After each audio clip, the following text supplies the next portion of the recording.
تعال شوف معايا الفيديو ده كده. Before you translate, I heard Mubarak Al Ahly. Yes. We're not thinking about that. This was the question: how you could give the players how you can not to let the players think about Ahli game. The best way to lose the game now is to think about the next one.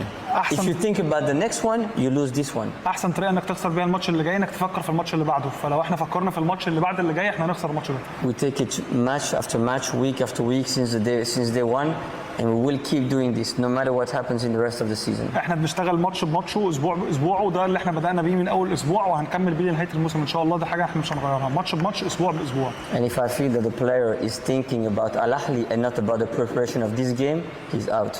لو حسينا في لحظه من اللحظات ان في لاعب بيفكر في ماتش الاهلي وما يفكرش في التجهيزات للماتش اللي جاي، هيكون بره الحسابات. والله يا جماعة احنا عندنا مدرب كبير، ليه نفكر في ماتش الاهلي واحنا عندنا ماتش مهم جدا قدام الجونة؟ لو لا قدر الله خسرنا الماتش ده فبنسبة كبيرة ماتش الاهلي هتخسره كمان. فكل التفكير في ماتش الجونة، ماتش ب3 نقط يا جماعة.